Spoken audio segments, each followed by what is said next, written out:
పరమేశ్వరుడి ఆలయం లేని ఊరంటూ ఉండదు. కొన్ని ఆలయాలు చాలా ఆసక్తికరంగా ఉంటాయి. వాటిలో ఒక ఆలయాన్ని దర్శించుకుంటే అక్కడి పరమేశ్వరుడు మధుమేహం వ్యాధిని నయం చేస్తారని చెప్తారు. ఆ ఆలయం ఎక్కడుంది?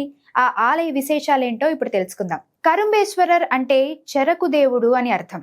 ప్రస్తుతం చాలా మందిని వేధిస్తున్న సమస్య డయాబెటీస్. దీనితో బాధపడే వారంతా ఈ ఆలయానికి వెళ్తారు.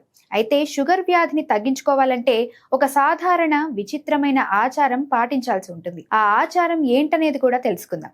కరుంబేశ్వరర్ ఆలయం తమిళనాడులోని తిరువారూర్ జిల్లాలోని కోయిల్వెన్ని చెరుకు మైదానాలలో ఉంది. ఇది ఈనాటి ఆలయం కాదు, ఇది 1300 ఏళ్ల నాటి ఆలయం. ఇక్కడ శివుడిని కరుంబేశ్వరర్గా కొలుస్తారు. అంటే చెరకుకు ప్రభువు అని అర్థం. నాయనార్ల 275వ శివస్థలాలలో ఇదొకటి. పాజిటివ్ ఎనర్జీకి ఈ ఆలయం కేంద్రంగా పేర్కొంటారు.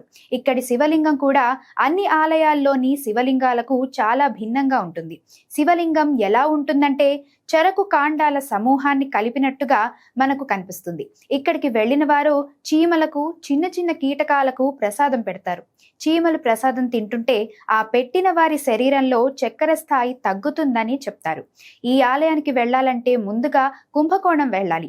అక్కడి నుంచి కరుంబేశ్వరర్ క్షేత్రం 28 కిలోమీటర్ల దూరంలో ఉంటుంది. కుంభకోణం నుంచి స్థానిక టాక్సీ సేవలు లేదా పబ్లిక్ ట్రాన్స్పోర్ట్ ద్వారా అమ్మాపేటకి చేరుకుంటే ఇక్కడి నుంచి ఆలయం 4 కిలోమీటర్ల దూరంలో ఉంటుంది.